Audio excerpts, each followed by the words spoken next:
In the world of geopolitics, some places lie dormant for decades, only to become the epicenter of global competition overnight. The port city of Assab, on Eritrea's coast, is one such place. Once a quiet outpost, Assab is now a focal point for the ambitions of Italy, Saudi Arabia, and the United States.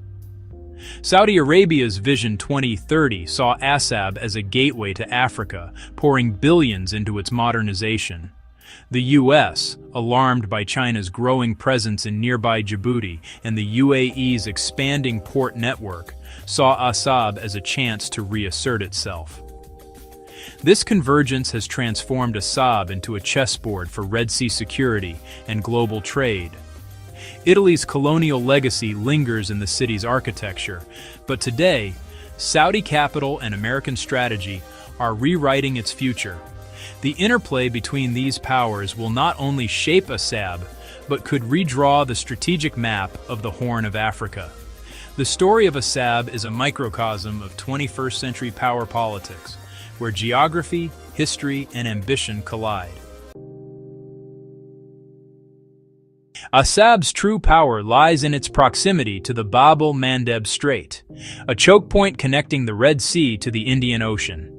Just 60 kilometers from this vital artery, Assab offers influence over 12% of global trade, including oil and gas. The strait is a flashpoint for regional conflict and piracy, making control of nearby ports a top priority for global powers. Djibouti has long been the region's default base, but its crowded, competitive environment has made the U.S. uneasy, especially with China's military base next door. Assab offers Washington a strategic alternative, reducing dependence on Djibouti and providing a new vantage point. For landlocked Ethiopia, Assab represents a potential lifeline, while for Eritrea, it's a source of immense leverage. By controlling Assab, Eritrea holds the key to both a global maritime choke point and Ethiopia's economic future.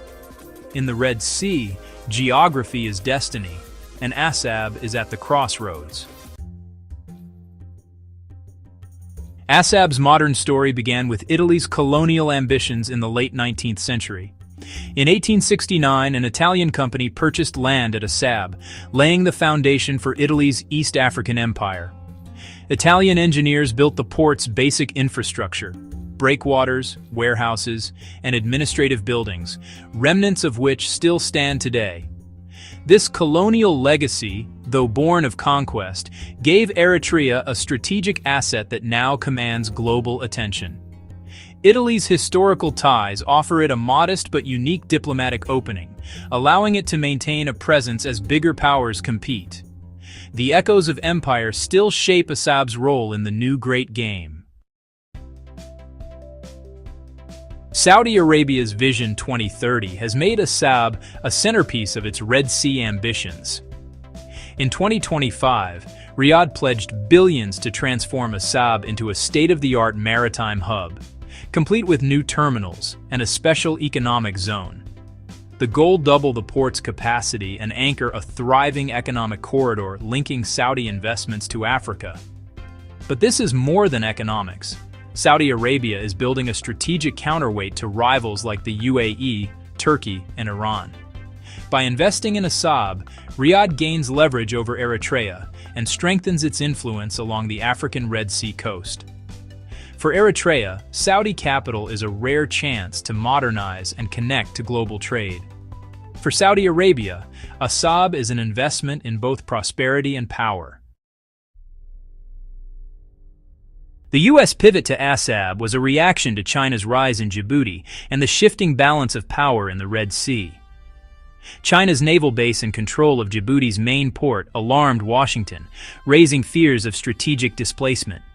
The U.S. saw Assab as a chance to establish a counter-presence, independent of Djibouti's crowded, competitive environment.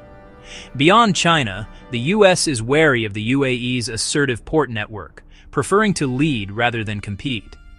An American foothold in Assab would check the ambitions of rivals and allies alike, ensuring U.S. interests remain paramount. Instability in Yemen and threats to shipping have added urgency. making Assab a key node for naval operations and surveillance. The port offers logistical flexibility and a proactive security posture at a time of heightened risk. For Washington, Assab is a move to regain the strategic initiative in the Horn of Africa. The Great Game has a new front, and the U.S. is determined not to be left behind. For American strategists, Assab solves several problems at once. First, it offers a strategic backup to Djibouti, reducing vulnerability to Chinese influence. Even without a full-scale base, Assab provides operational redundancy for logistics, surveillance, and naval support. Second, it gives the U.S. a direct vantage point over the Bab el-Mandeb Strait, enabling persistent monitoring with advanced technology.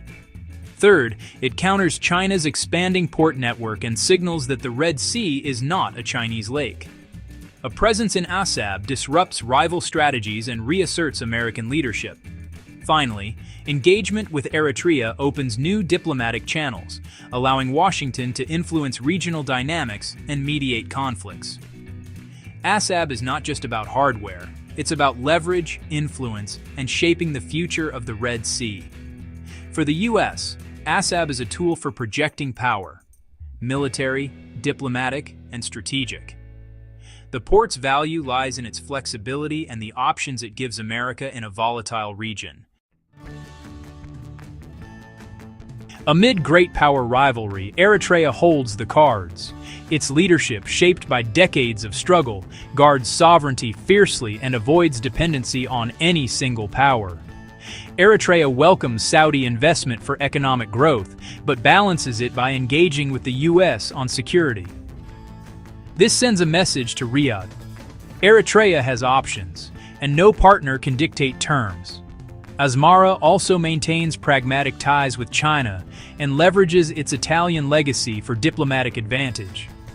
Eritrea's strategy is to allow access, not control, ensuring Assab becomes a hub of international activity under Eritrean terms.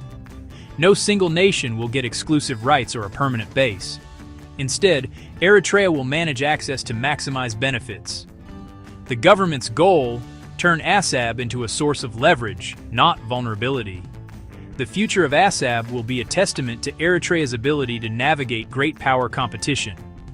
In the Red Sea, Eritrea aims to be the gatekeeper, collecting a toll from all who pass.